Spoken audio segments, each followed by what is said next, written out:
কুরআনুল কারীমের মধ্যে বলেন কুল লিল্লাহিশ শাফাআতু জামিআন,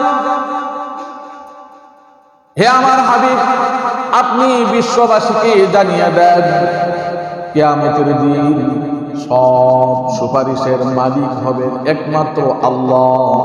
সব সুপারিশের কর্তৃত্ব নেতৃত্ব থাকবে একমাত্র আল্লাহর হাতে। ইয়াউমাইযিন লা তানফা'ু শাফাআতু লিমান আযিনা লাহুর রাহমানু ওয়া রাদিয়া লাহু কাওলা। সেদিন আল্লাহ যাকে সুপারিশ করার অনুমতি দিবেন, আল্লাহ যার প্রতি সন্তুষ্ট থাকবেন, যাকে সুপারিশের অনুমতি দিবেন, ওই ব্যক্তি কিয়ামতের দিন সুপারিশ করতে পারবে। তাছাড়া কারো সুপারিশ সেদিন গ্রহণযোগ্য হবে না। সেদিন 7 শ্রেণীর মানুষের সুপারিশ গ্রহণযোগ্য হবে, আর প্রাণহীন 2টি জিনিসের সুপারিশ গ্রহণযোগ্য হবে। সর্বমোট 9 প্রকার মানুষ এবং জিনিসের সুপারিশ সেদিন গ্রহণ করা হবে। 1 নম্বর হলো নবী রাসূলদের সুপারিশ গ্রহণযোগ্য হবে। 2 নম্বর হলো ফেরেশতাদের সুপারিশ গ্রহণযোগ্য হবে। 3 নম্বর হলো মুমিনগণের সুপারিশ সেদিন গ্রহণযোগ্য হবে। 4 নম্বর হলো শহীদগণের সুপারিশ সেদিন গ্রহণযোগ্য হবে। 5 নম্বর হলো হাফিজে কোরআনের সুপারিশ গ্রহণযোগ্য হবে। 6 নম্বর হলো আলেমদের সুপারিশ গ্রহণযোগ্য হবে। 7 নম্বর হলো শৈশবে যারা মৃত্যুবরণ করেছে এমন শিশুদের সুপারিশ গ্রহণযোগ্য হবে। 8 নম্বর হলো কোরআনের সুপারিশ গ্রহণযোগ্য হবে। 9 নম্বর হলো রোজার সুপারিশ সেদিন গ্রহণযোগ্য হবে। সুবহানাল্লাহ। আল্লাহর নবী বলেন আল্লাহ রাব্বুল আলামিন আমাকে এমন 5টি জিনিস দান করেছেন, যেই 5টি জিনিস পৃথিবীর কোন নবী রাসূলকে দান করেন না, কোন নবী রাসূলকে দান করেন না, শুধুমাত্র আমাকে এই 5টি জিনিস বিশেষভাবে দান করেছেন। 1 নম্বর হলো নুসিরতু বির-রু'বি, আমার চেহারার মধ্যে শ্রদ্ধার ভয় ঢেলে দিয়েছেন। কোন মানুষ যদি 1 মাসের রাস্তা, কোন মানুষ যদি 1 মাসের রাস্তা থেকে যদি আমাকে দেখে 1 মাস অতিক্রম করলে যে রাস্তা হয়, এই রাস্তা এই পরিমাণ দূর থেকে যদি আমাকে কেউ দেখে, তার ভিতরে আমার শ্রদ্ধার ভয় সৃষ্টি হয়ে যায়, ওই ব্যক্তি মাথা অবনত করে ফেলে। 2 নম্বর হলো ওয়া উহিল্লাত লিয়াল গনাইম, যুদ্ধের ক্ষেত্রে যেই সম্পদ লব্ধ হয়, গনিমত, বিনা যুদ্ধে যেই সম্পদ অর্জন হয় তাকে গনিমত বলা হয়। এই গনিমতের সম্পদ আল্লাহ রাব্বুল আলামিন আমার জন্য হালাল করে দিয়েছেন। 3 নম্বর হলো ওয়াজুইলাত লিয়াল আরদু তাইয়িবাতান তাহুরান ওয়া মাসজিদান, আমার জন্য সমস্ত পৃথিবীকে নামাজের মুসল্লা বানিয়ে দিয়েছেন। যখন যাতায় নামাজের সময় হবে সেখানেই নামাজ পড়া যাবে, কোনো অসুবিধা নেই।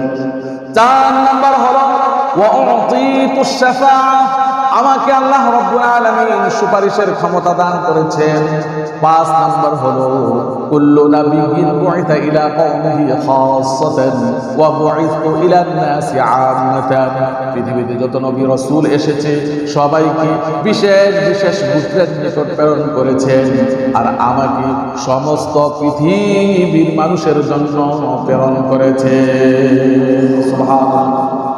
মুস্তাদরাকে হাকিম কিতাবের মধ্যে আছে আল্লাহর নবী একদিন সাহাবায়ে কেরামকে বললেন আতাদুরুনা মা খায়্যারানি রাব্বি আল-লাইল, ও আমার সাহাবীরা তোমরা কি জানো রাত্রি বেলায় আল্লাহ রাব্বুল আলামিন আমাকে কি নির্বাচন করার স্বাধীনতা দান করেছেন?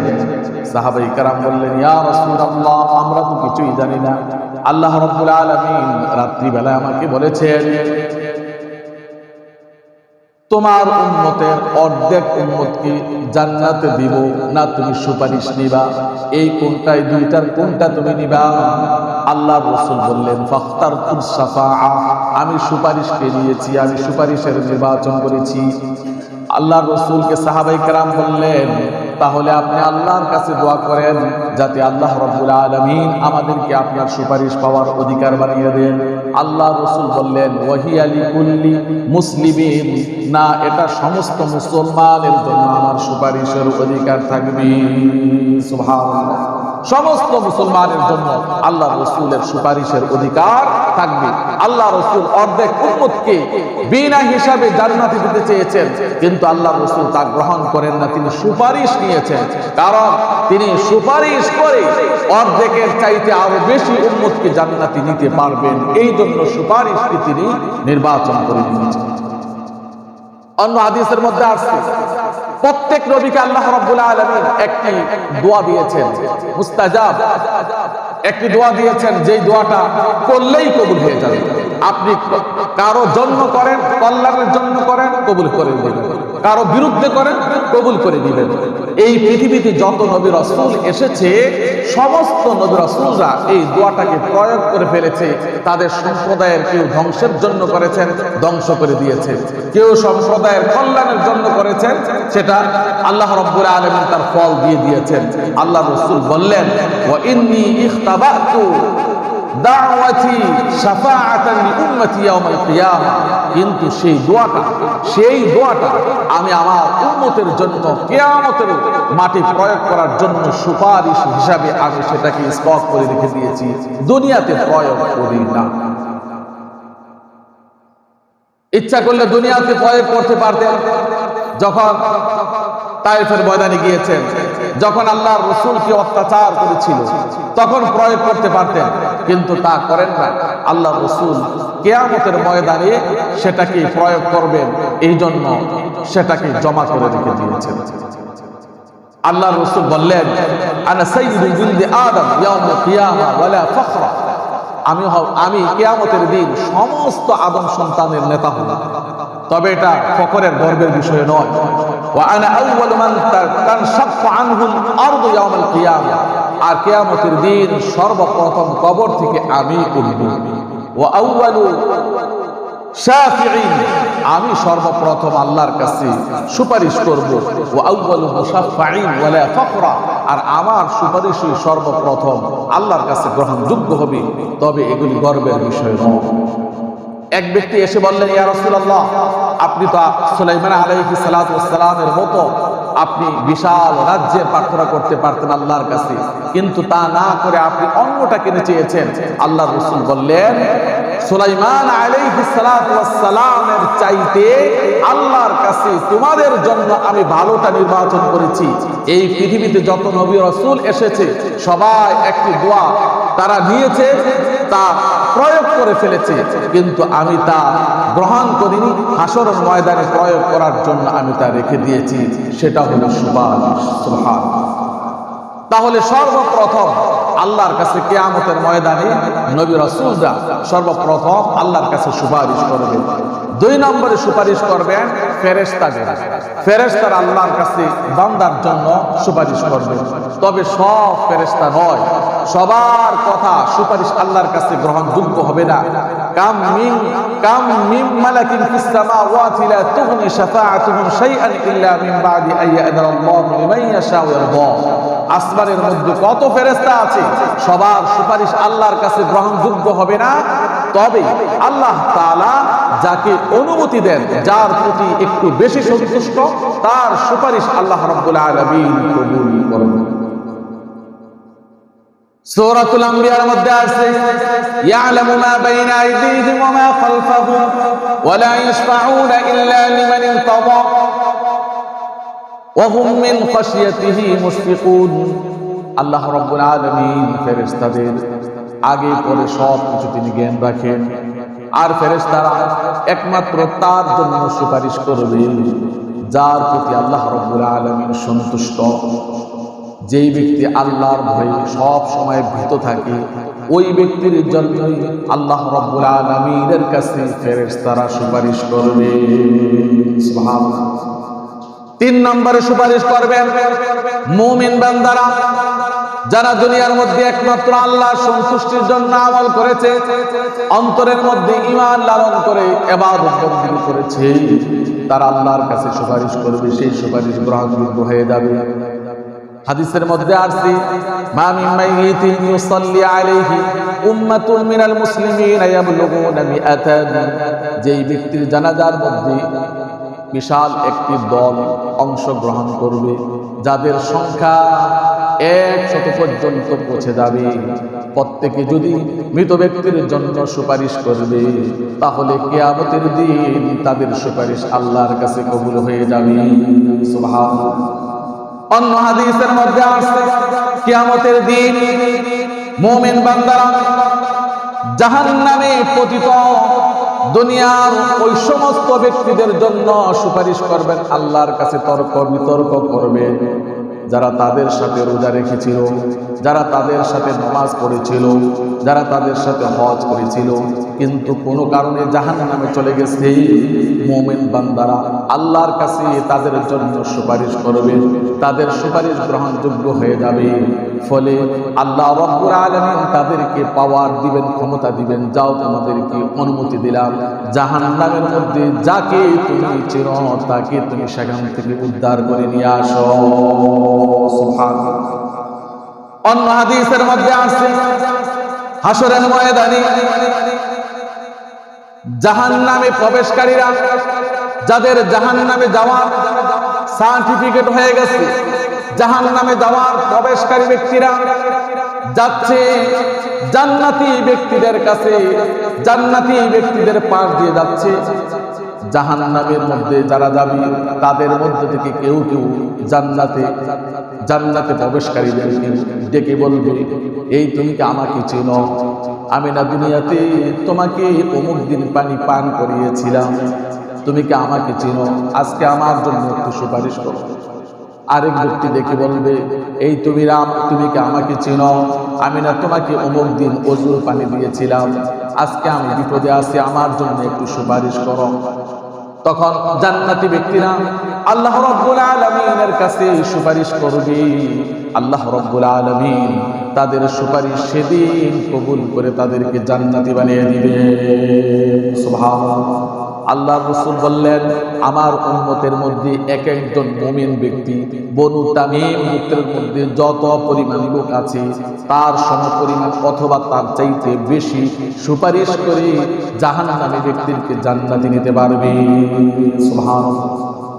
আমার ভাইরা, 4 নম্বরে শহীদগণ আল্লাহ রাব্বুল আলামিনের কাছে সুপারিশ করবে। হাদিসের মধ্যে আছে ইউশাফাউ শাহীদু ফি 70 মিন আহলি বাইতিহি। আল্লাহর রাস্তায় যাবে, নিঃস্বার্থে আল্লাহর জন্য জীবনটাকে বিলীন করে দিয়েছে, তাদের অনেক মর্যাদা রয়েছে। কিয়ামতের দিন তাদের বিশেষ মর্যাদা হলো তাদের পরিবারের মধ্যে 70 জন ব্যক্তির ব্যাপারে তাদের সুপারিশ কবুল করা হবে। সুবহানাল্লাহ। 5 নম্বরে হাফেজ কোরআন আল্লাহ রাব্বুল আলামিনের কাছে সুপারিশ করবে। হাদিসের মধ্যে আল্লাহর নবী বলেছেন, মান ক্বরাআল কুরআন ওয়া হাফিজাহু আদখালাহুল্লাহুল জান্নাহ ওয়া শাফাআহু ফি 10 মিন আহলি বাইতিহি কুল্লুহুম ক্বাদ ইস্তাওজাবা আন-নার। যেই ব্যক্তি কোরআন পড়বে, কোরআন মুখস্থ করবে, ওই ব্যক্তিকে আল্লাহ রাব্বুল আলামিন জান্নাতে প্রবেশ করাবেন। আর ওই ব্যক্তি তার পরিবারস্থ এবং 10 জন ব্যক্তি যাদের জন্য জাহান্নাম অবধারিত হয়ে গেছে, এমন 10 জন ব্যক্তির ব্যাপারে তার সুপারিশ আল্লাহ রাব্বুল আলামিন কবুল করবে। সুবহানাল্লাহ। 6 নম্বরে সুপারিশ করবে আলেমগণ। কানজুল উম্মার একটি কিতাব আছে, এই কিতাবের মধ্যে আল্লাহর রাসূলের হাদিস আছে। আলেমগণ আর সাধারণ নামাজি ব্যক্তিগণের মাঝে অনেক পার্থক্য রয়েছে। যদিও 2 জন জান্নাতে যাবে, এই 2 জন যখন জান্নাতে যাওয়ার জন্য সিরাতের উপর উঠবে, তখন ফেরেশতারা আবিদ ব্যক্তিকে বলবেন, সাধারণ মুমিন ব্যক্তিকে ডেকে বলবেন, যাও তুমি জান্নাতে যাও, ওয়া তানঈমু বিইবাদাতিক। জান্নাতে গিয়ে দুনিয়ার মধ্যে যা ইবাদত করেছে তার নাজ নিয়ামত তুমি ভোগ করো। আর আলেম ব্যক্তিকে ডেকে বলবেন, ইফ দাঁড়াও, ওয়াশফা লিমান আহবাবতা। তুমি দাঁড়াও, তুমি যাকে পছন্দ করো তার ব্যাপারে সুপারিশ করো, তোমার সুপারিশ আল্লাহর কাছে কবুল হয়ে যাবে। সুবহানাল্লাহ। আল্লাহ রাসূল বলেন, একজন আলেম ব্যক্তি আকাশের তারকা অথবা তার চাইতে বেশি পরিমাণ মানুষকে সুপারিশ করে জান্নাতে নিতে পারবে। সুবহানাল্লাহ। এই জন্য হাদিসের মধ্যে বলা হয়েছে, কুন আলিমান আও মুতাআল্লিমান أو محبا أو متبعا ولا تكن الخامس فتهلك তুমি আলেম হও অথবা আলেমের ছাত্র হও অথবা আলেমকে মুহাব্বত করো অথবা আলেমের অনুসারী হও পঞ্চম নম্বরটা হলো না অর্থাৎ আলেম বিদ্বেষী হয়ো না তাহলে তুমি ধ্বংস হয়ে যাবে আলেম বিদ্বেষী হলে ধ্বংস হয়ে যাবে আলী রাদিয়াল্লাহু তাআলা আনহুকে জিজ্ঞাসা করা হয়েছে যারা সম্পদ আর জ্ঞানের মধ্যে কোনটা উত্তম আলী রাদিয়াল্লাহু তাআলা আনহু তিনি বললেন আল ইলমু আফদালু মিনাল মালি বিসাবঈ আও জুহিন ইলম আর সাত দিক থেকে সম্পদের চাইতে উত্তম সপ্তম নাম্বারটা হলো আল ইলমু ইউকাউবির রাজুলা আলাল মুরুরি আলা সিরাতি ইলম কিয়ামতের দিন যখন মানুষ ফুলসরাত অতিক্রম করবে সেখানে তাকে শক্তি যোগাবে আর সম্পদ সেখানে মানুষকে আটকিয়ে দিবে অতএব সম্পদের চাইতে ইলম অনেক দামি এই জন্য সন্তানের জন্য সম্পদ জমা না করে সন্তানকে ইলম আমলের সম্পদ বানিয়ে দান তাহলে এই সম্পদটা এই সন্তান যখন কিয়ামতের দিন আপনার জন্য সুপারিশ করবে আপনার জন্য আল্লাহর জান্নাত অবধারিত হয়ে যাবে সুবহানাল্লাহ 7 নম্বরে সুপারিশ করবে যারা শৈশবে ইন্তেকাল করেছে বালিগ হওয়ার পূর্বে ইন্তেকাল করেছে তারা আল্লাহর কাছে সুপারিশ করবে তাদের সুপারিশ আল্লাহর কাছে গ্রহণযোগ্য হয়ে যাবে হাদিসের মধ্যে আসছে যারা অপ্রাপ্ত বয়সে ইন্তেকাল করবে তারা জান্নাতে সাগরের মাছের মতো সাঁতার কাটতে থাকবে অন্য হাদিসের মধ্যে আসছে তারা জান্নাতে শিশু খাদেম হবে জান্নাতীদের সেবা যত্ন করবে সেখানে গিয়ে আরেক হাদিসের মধ্যে আসছে যেই ব্যক্তির অপ্রাপ্ত বয়সে 3টা সন্তান মারা যাবে কিয়ামতের দিন এই 3টা সন্তান মা বাবাকে নিয়ে জান্নাতে প্রবেশ করবে জান্নাতের 8টি দরজা তার জন্য খোলা থাকবে যেই দরজা দিয়ে ইচ্ছা সেই দরজা দিয়ে সে জান্নাতে প্রবেশ করবে সুবহানাল্লাহ অন্য হাদিসের মধ্যে আসছে যখন অপ্রাপ্ত বয়সে কোন সন্তান মারা যায় কারণ আল্লাহ রাব্বুল আলামিনের কাছে যখন প্রাণটা পেশ করা হয় আল্লাহ রাব্বুল আলামিন বলেন হে আমার ফেরেশতারা তোমরা তো আমার বান্দার কলিজার টুকরাটা তোমরা ছিন্ন করে নিয়ে এসেছো যখন তোমরা তার জান কবজ করেছো তখন তার অবস্থাটা কেমন ছিল সে কি শুকরিয়া আদায় করেছে না শুকরিয়া আদায় করেছে সে কি তাকদীরের উপর ধৈর্য ধারণ করেছে না অধৈর্য হয়েছে যদি ধৈর্য ধারণ করে আল্লাহর প্রতি সন্তুষ্ট থাকে তাকদীরের প্রতি সন্তুষ্ট থাকে হায় হতাশ না করে তখন ফেরেশতারা বলে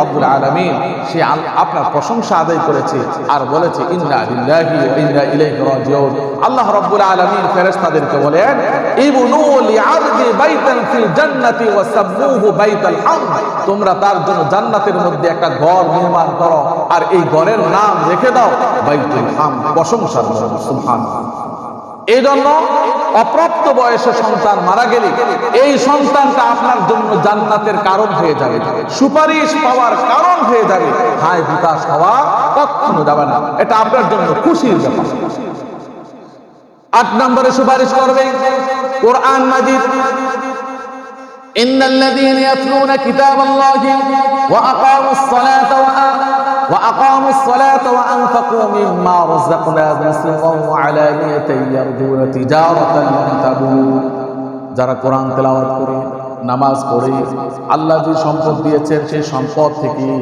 গোপনে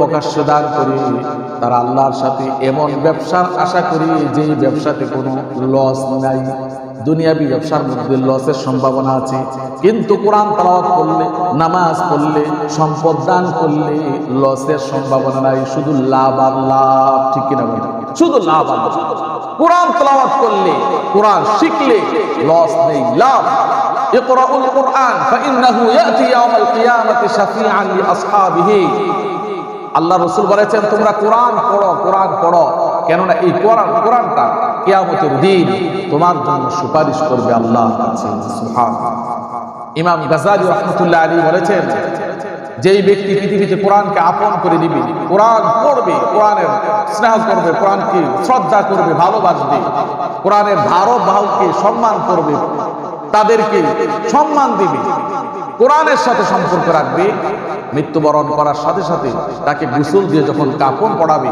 তখন কোরআনটা তার সিনার মধ্যে জড়িয়ে ধরবে। যখন তাকে কবর নিয়ে যাবে তখনই মানুষ যখন দাফন করে চলে আসবে, কোরআনটা কাফন থেকে বের হয়ে বসে থাকবে। ফেরেশতারা যখন প্রশ্ন করতে আসবে তখন তার পক্ষ হয়ে এই কোরআন তার প্রশ্নের জবাবগুলি দিয়ে দিবে। ফেরেশতারা বলবে, হে ব্যক্তি তুমি কে? তখন বলবে, আমি হলাম পৃথিবীর তার কোরআন। সে পৃথিবীতে আমাকে ভালোবেসেছে, আমরাও তাকে আজ পর্যন্ত ভালোবাসবো, কিয়ামত পর্যন্ত, জান্নাতে পৌঁছে দাও পর্যন্ত তাকে ভালোবাসবো।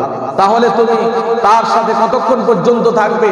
কোরআন বলবে, আমি তার সাথে হাসর নসর, তার সাথে মিজান সিরাত অতিক্রম করে জান্নাতে দিয়ে আমি আমার বাড়ি চলে যাব। সুবহানাল্লাহ। বাল হুয়া কুরআনুন মাজিদুন ফি লাওহিল মাহফুজ। কোরআনের বাড়ি কোথায়? লাওহে মাহফুজের মধ্যে, রওহে মাহফুজের মধ্যে চলে যাবে। এই জন্য কোরআন পড়তে হবে, কোরআনের সাথে মহব্বত রাখতে হবে। আল কোরআন শাফিউন মুশাফফাউন, কোরআন সুপারিশকারী, যার সুপারিশ গ্রহণযোগ্য হবে। ওয়ামা হিলুল মুসাদ্দাকুন, সত্যায়নকারী প্রতিবাদী, আল্লাহর সাথে তর্ক করবে সেদিন কোরআন বান্দার ব্যাপারে। মান জাআলাহু আমামাহু, যেই ব্যক্তি কোরআনকে সামনে রেখে জিন্দ পরিচালনা করবে, কোরআন তাকে জান্নাতে নিয়ে যাবে।